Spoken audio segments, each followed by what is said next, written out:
Some breaking news just into the Idaho News 6 newsroom. U.S. Marshals calling off a search for Travis Decker in central Idaho.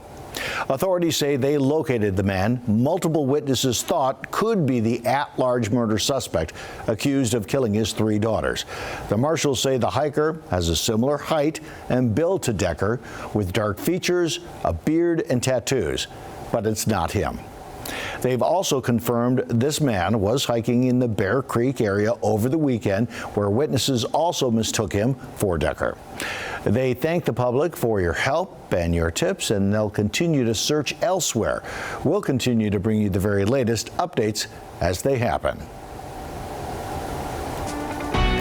Connecting neighborhoods across the Treasure and Magic Valleys, telling stories from within our communities. This is Idaho News 6. Welcome to Idaho News 6. I'm senior reporter Don Nelson. Coming up, Joey Martin joins us with the latest on a quadruple homicide investigation spanning 2 counties in southern Idaho. Plus, we're on a fire weather watch. Chief Meteorologist Scott Dorval breaks down tonight's red flag warning. But first, unhoused in the heat, as Idaho's strict new public camping ban takes effect, neighborhood reporter Riley Shoemaker checks back in with InterFaith Sanctuary. This as the group clears a crucial hurdle to getting its new State Street facility open by fall. The fight over InterFaith Sanctuary's move to Northwest Boise has stretched on for years. But after a Tuesday decision from Boise Planning and Zoning, construction at the new State Street location is moving full steam ahead. I'm Northwest Boise neighborhood reporter Riley Shoemaker at the site to learn more about what this shelter means for the city and where things go from here. The former Salvation Army warehouse near State Street is now being reimagined, not just as a homeless shelter, all the art therapy programs that we do, but a full campus designed for Boise's most vulnerable. We're doing an infill project here to build a new shelter home that is a campus where we will house single men and women, families with children in their own family secured building, and then we'll have a medical dorm for our most medically fragile with all of our programming and case management and everything under one roof. Idaho News 6 has been following this story closely, from the initial permit denial to last year's Supreme Court ruling, and this week's green light to move forward. After restarting the application under a new zoning code, the project now has full city approval. So we have stayed the course of construction, which is keeping us on a timeline to hopefully be completed with this construction in October of this year. The final approval comes just as the state's Galloway law, a camping ban, went into effect on July 1st. Mayor Lauren McLean says Boise will follow the law, but continues to prioritize long-term solutions. Writing a ticket isn't going to solve a problem. However, working in partnership to advance shelter for emergency services, to work with organizations that prevent homelessness. All of that together creates the solutions that we need. At InterFaith, staff says they're doing what they can to help guests navigate the new law while keeping the focus on services, not fear. It's a hard one because it's it's just such a bad law. But we know that there is education and outreach happening. The shelter is slated to be finished by October of this year, but leaders say they are still working to fundraise the final dollars needed to get across the finish line. Reporting in Northwest Boise, I'm neighborhood reporter Riley Shoemaker, Idaho News 6. Scott Dorval with your Idaho News 6 forecast. Good evening, everyone. Darkening skies to the west and to the south. If you're in Ontario, real dark skies to the west as well. Still 95 degrees in Boise, not as hot as the 104 we had yesterday, but you see the storms here looking towards the southwest and to the west. There's some gusty winds starting to come out of some of those storms, and that's going to come through the Treasure Valley. Here's the latest off the radar. Here's the storm system that's pushing into the remote areas of southern Ada County and may hold together as it goes up towards Elmore County. Another one in Owyhee County following suit there. These storm systems to the west. This is a special weather statement in this box right here of the potential wind gusts to 55 miles per hour. Look at the heavy rain near the Vale. There is a big storm system here. So this is tracking northeast as well, heading up towards Ontario and Payette. And we take a look at what's called that velocity profile. This is what I've been watching for, and here's one showing up. This is an arc of wind. Wind gusts have been around 35 miles an hour, but I wouldn't doubt that they could be higher gusts than that. And that'll come through the valley as well. Might pick up some dust as well. So so be careful. Remember, skies could darken a little bit, and that can reduce visibilities on the interstate. We have touched 100 in Ontario, so it is hot. And again, wind speeds, you see that wind here that's now pushing to the east. So watch out for a chance for storms this evening. Could be some heavy downpours as well. 61 degrees overnight tonight. Everything will come to an end. We'll have a breeze tomorrow with a lot of sunshine. It's going to be a nice day tomorrow. I'll have more on that in a moment. Want to show you a quick view of downtown Meridian, I should say Boise to downtown Meridian drive times here. Your typical slowdown there at the Flying Y. All in all, nothing major going on. Weather's not an issue right now, but be careful. There could be some blowing dust coming into the Caldwell area here in just a little while. So if you're out on the roadways, just keep that in mind right now. Drive time at 41 minutes. So we've got those gusty breezes coming through the valley tonight. Gusty winds maybe as high as 50 where you live. I'll have more on that coming up. It's an iconic landmark on the drive up to Highway 55 in McCall. Rainbow Bridge was built back in 1933. And while it's pretty to look at, it no longer meets the standards for modern highway bridges. Now, ITD is looking to add a new bridge over the North Fork of the Payette River. The new structure will be located slightly northwest of the Rainbow Bridge with wider lanes and shoulders and better visibility for oncoming traffic. The goal is to begin construction in 2028. ITD will host a public meeting to share and discuss the plans and get feedback on July 22nd at the American Legion Post in Cascade. It's been moved 3 times, from State Street to Avamore and then down the highway on Highway 16. But the Eagle Rodeo hopes they found a new permanent site as they prepare to celebrate their silver anniversary next year. Is this your favorite spot for the Eagle Rodeo? Yeah, by far. I mean, the view's phenomenal. That's one thing we got tons of compliments on this year is the view. Michael Gallegos has been director of the Eagle Rodeo for 3 years and says for the next 5 years, this site on Chaparral Road will be home. It's what President Tracy Baggerly envisioned almost 25 years ago. I remember the very first rodeo, we didn't have a bleacher. People stood. Baggerly says what hasn't changed is the fan experience. I want them in the dirt and I want them up close. When those horses and bulls come around in the arenas, we want it very personal to them. And there's not a lot of rodeos anymore that do that. The fact that we can pick up a rodeo, move it somewhere, and basically rinse and repeat. It's unbelievable the way our guys can work like that. Having at least a 5-year agreement helps them work on infrastructure, things like more seating, permanent lighting, restrooms, better Wi-Fi, and better traffic flows in and out of the parking lot. Ladies and gentlemen, check it out! Over 5,000 people came out this year, helping the 2025 rodeo break even in a costly transitional year, with enough money left over to hand out contributions to local nonprofits. Each year we select 2 or 3 beneficiaries. Okay. We present them with a check out in the arena on usually Friday and Saturday night, and then also every night we do a pass the boot where we pass boots around the crowd and raise thousands of dollars for local charities. Here we go! Now with 2026 comes the 25th annual Eagle Rodeo, and they are already planning to make it the best. In the Mini-Cassia region, what we're learning about a quadruple homicide investigation and the man police say is responsible.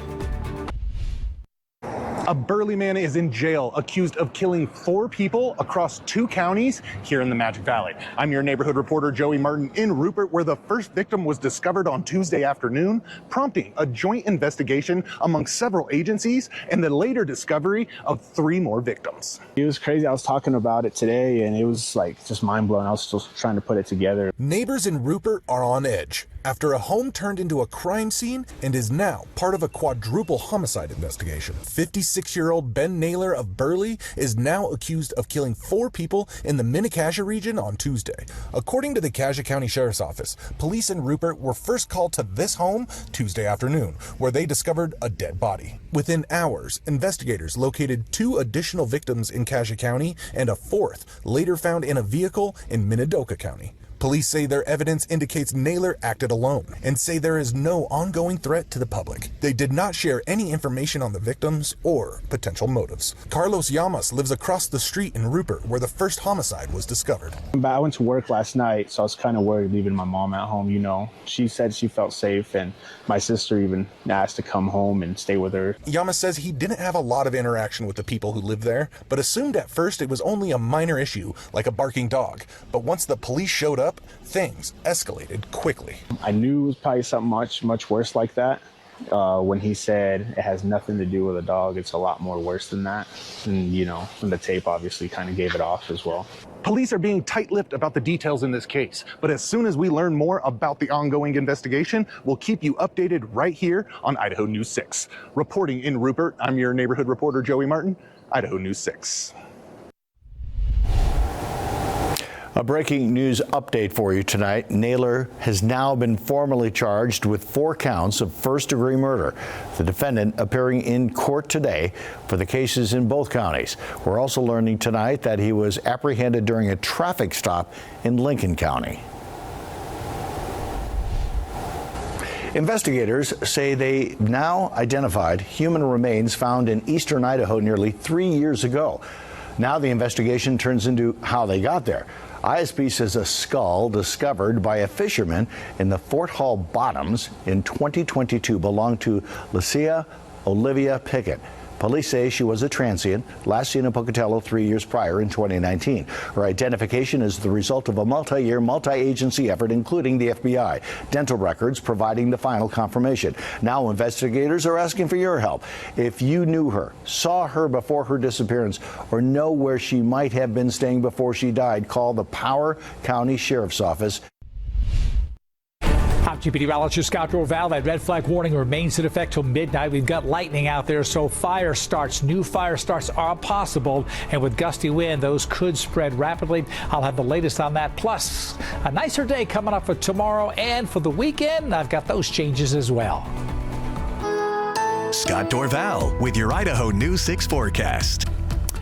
Good evening, everyone. There are lots of thunderstorms building south and west of the Ada County and part of Canyon County. The western part of Canyon County starting to get an influence from some of the gusty wind. Ontario Airport gusted to 33 to 35 miles per hour right at 6 o'clock. And so that's a gust front that's headed in our direction. I'm going to show you that. Northwest wind at 9 right now at Boise. So not much going on, 95 degrees. Enjoy your next 45 minutes to an hour, maybe in Ada County, but just keep an eye out. Erratic gusty wind could come in. Even if you don't have a thunderstorm overhead, you can get the gusty wind. You may see the haze in the distance start to get closer and closer, and that's typically going to be some dust associated with it. We've hit 100 in Ontario, 97 in Boise for the highs today, so 7 degrees cooler in the Boise area than yesterday, the record tying 104 degrees. Look at the clouds, just explosive development here, and you see a lot of lightning here coming into southern Ada County. That's going to pass east of Boise, that storm system there, but it's these storms right in here with some special weather statements. I'll kind of zoom in and show you the latest Doppler radar. Here's the storms going through southern Ada County. Now this here could expand westward and come right up over Boise. That's a possibility later this here in the next hour or so as it tracks to the north. Lots of heavy activity in central Owyhee County. Look at all this activity here. A tremendous amount of lightning with these storms, but it appears that there's some good rain falling in the cores of these storms. But when you get the lightning strikes out of the periphery of the storms, that's when you can get fire starts that may not even be noticed for another day. These boxes here are special weather statements saying that there could be some hail, some small hail, and wind gust to 55 miles per hour coming out of these storms as that cool air hits the ground and collapses, and it comes shooting out to the east of it here. Had a wind gust of 33 to 36. Can't remember which one it was in Ontario. I think it was 33. And this is a pretty strong storm here. This tells me that there's likely some hail here southeast of Vail, and that hail is tracking towards the northeast, and there could be some hail in Ontario. So there's a likely heavy downpour, real heavy rain coming in with this system right here. I want to show you the velocity. The Doppler radar measures the movement of the air as well, and this arc coming out is what I've been watching for, and here it is coming towards Caldwell. Wind gusts maybe up to 40 with this one. Could be higher, but I haven't seen any reports higher than that. So that's coming from west to east, and that will come into the rest of the Treasure Valley here over the next hour or two. We've got our red flag warning in effect as well. As I mentioned, be careful. If you see smoke, please report the fire. Remember, it may be blowing dust. You want to be sure it is smoke from a fire if that is the case, because they could spread rapidly. This system comes through tonight along with this front, and once it goes by, we have a total change in our weather pattern coming in for tomorrow. This tells me, this 50-mile-an-hour area in brown, that we could get gusts to 50 in some locations, maybe southern Ada County. So just keep an eye to the sky this evening. A lot of lightning out there as well, and there could even be some ponding of water on roadways in some of those places where the heavy downpours are coming down. Quick check at the McCall forecast. Lots of sunshine. Will be in the 80s Friday and Saturday. Sunday more to the mid 80s, while the Treasure Valley tomorrow, look at that, upper 80s to near 90 degrees, breezy and cooler and comfortable. I think a nice day on Friday at 92. My pick day is tomorrow. Over the weekend, getting up 96 Saturday, 99 on Sunday. Nampa Centennial Golf Course is ready to tee off on the next round of exciting upgrades. The Idaho News 6 Allergy Report is brought to you by Boise Valley Asthma and Allergy Clinic. All right, let's look at that allergy report. The pollen count today has, well, it's changed a bit. We're at 31, so it's come up a little bit, up to 31, just barely into the moderate category. Grass, quinupod, there's some pine in there as well, and a little bit of ragweed. That ragweed being in July, we would expect that to increase a little bit. But right now, not so bad in the lower category. It may go up, though, with the gusty wind tonight. The city of Nampa continues to invest in its golf courses, this time by upgrading and replacing its irrigation system aimed at reducing dry spots like this. I'm your Nampa neighborhood reporter Keith Burrell, and the announcement of the 2026 project is the latest in tackling deferred maintenance. This is mission critical for a golf course. This is the lifeblood of a golf course, keeping turf in conditions that people want to play. It's important for golfers. They remember what golf conditions are at a golf course and the courses they've played. A new $5 million irrigation project is the latest in efforts to address deferred maintenance at Centennial Golf Course. I previously reported that the city owned 500 acres of links, and the 36 holes over those two courses have been financially self-sustaining. The $5 million price tag is being paid for by greens fees. The current, nearly 4-decade-old system is in need of constant repairs, which is something course superintendents are forced to constantly monitor. They always look at it, but they're really evaluating how things are going after about 15 or 20 years. And you will see golf courses redo their irrigation systems starting after that. 38 years for Centennial. So, you know, they did a great job putting the irrigation system in initially, but things have changed as far as technology, materials. And Cody tells me that the project will be put out to bid in the next couple months, with work to begin in spring of 2026 as early as February, depending on the weather. From Nampa, I'm your Nampa neighborhood reporter Keith Burrell for Idaho News 6. Now we'll look outside from the Treasure Valley Chevy Dealers Tower Cam.